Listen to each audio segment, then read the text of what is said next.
با عرض سلام خدمت بینندگان عزیز، شرکت رویال فارکس مجموعه آخرین گزارش‌های اقتصادی جهان را تا پایان روز 5 ژوئیه برابر با 14 تیر ماه 1389 با آگاهیتان میرساند. در حالی که هفته گذشته با نوسانات شدید بازارهای سهام جهان همراه بود، آغاز هفته جدید با آرامش همراه گردید. علت این سکوت نسبی بازار نیز تعطیلی بازارهای سهام و ارز و کالای ایالات متحده آمریکا بود. تعطیلی 3 روزه به مناسبت سالگرد روز استقلال آمریکا باعث کم شدن حجم معاملات و بی سمت و سود بودن آن گردید. در لندن بازار سهام با اندکی کاهش پایان یافت. تنها سهام شرکت بریتیش پترولیوم قوی ترین سهام پر اهمیت روز بود که در حجمی قابل توجه معامله گردید. به دنبال انتشار گزارش‌هایی مبنی بر احتمال تزریق بیش از 6 میلیارد دلار از سوی کشورهای چین، کویت و سنگاپور با آن شرکت به منظور کمک به پرداخت هزینه‌های پاکسازی نشت نفت در خلیج مکزیک بر ارزش سهام BP افزوده گردید. پاکسازی آلودگی نفتی و عملیات توقف نشت نفت تاکنون بیش از 3 میلیارد دلار هزینه برداشته است. با تضعیف بیشتر بازارهای جهان، گمانه‌زنی پیرامون وقوع مجدد بحران عمیق اقتصادی تشدید گردیده است.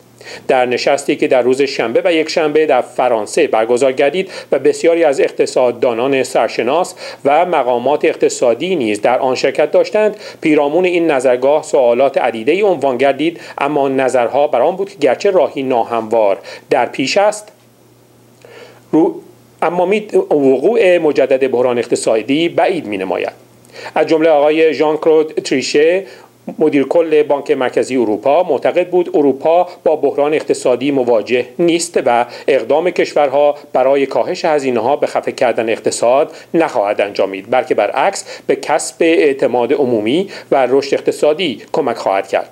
و همچنین اضافه کرد که آزمایش فشار بر بانک‌ها نیز باعث کسب اعتماد بازارهای مالی می‌گردد. آقای نوریل روبینی، اقتصاددان معروف دانشگاه نیویورک نیز که در این اجلاس شرکت داشت، معتقد بود رشد اقتصادی در اروپا ممکن است به 1% کاهش یابد. و اضافه کرد که هفته‌ها و ماه‌های آینده بسیار دشوار و متلاطم خواهد بود و سرمایه‌های نگران به دنبال مأوای مطمئن خواهند بود. به معتقد است بدهی‌های دولتی آمریکا، آلمان و کانادا در آینده نزدیک مکانی مطمئن برای نگهداری سرمایه‌های سرگردان میباشد. در بازارهای معاملات نفتی نیز با محدود بودن ساعات کار روندی نچندان فعال حاکم بود.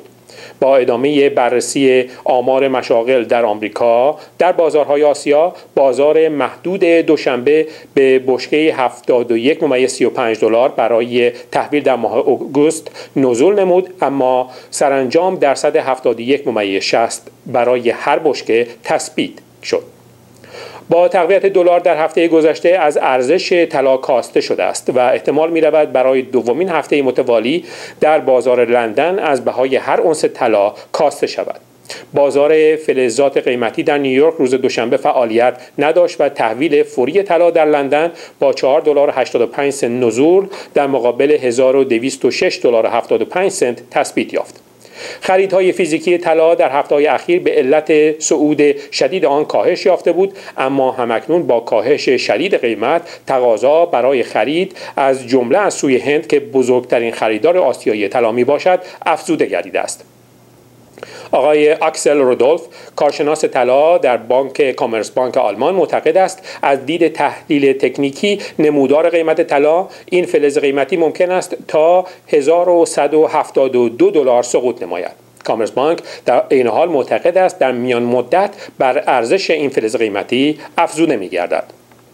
در بازارهای ارزی یورو روزی آرام را سپری نمود و در جوار سطح برابری 1.2537 روز خود را به پایان رساند.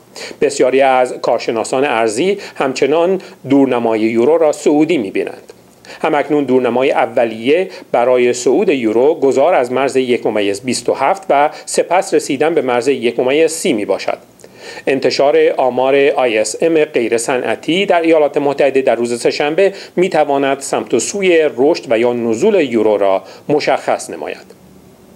در صبح دوشنبه با انتشار شاخص آماری مدیران خرید بخش خدماتی در بریتانیا که حاکی از ارقامی نزولی بود، پوند انگلیس رو به کاهش نهاد.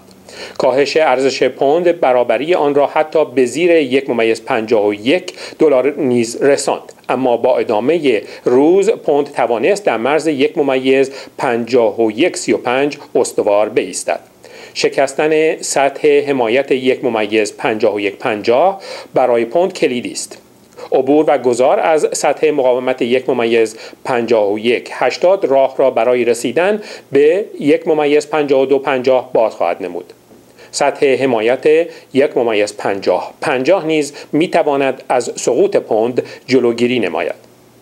دلار کانادا نیز در طی شب یکشنبه تا صبح اروپا توانسته بود برخی از ارزش خود را بازیابد، اما بار دیگر روند نزولی گریبانگیر شد و با کاهش ارزش سهام در تورنتو این روند نزولی تا پایان روز ادامه یافت. روز سه‌شنبه ارقام میزان جواز خانه‌سازی در کانادا انتشار خواهد یافت. انتظار می‌رود این ارقام حاکی از حداقل 1% نزول باشد. گرچه روند کوتاه مدت برای دلار آمریکا در مقابل دلار کانادا نزولی به نظر می‌رسد، اما نزول به سطح مقاومت 1.0550 می‌تواند فرصتی استثنایی برای خرید دلار آمریکا باشد. روز سه‌شنبه با آمارهای فراوان همراه نیست و می‌تواند فرصتی فوق‌العاده برای ارزیابی بازار در روزهای آینده باشد. توجه شما را به بخش‌های خبری آینده جلب می‌کنیم.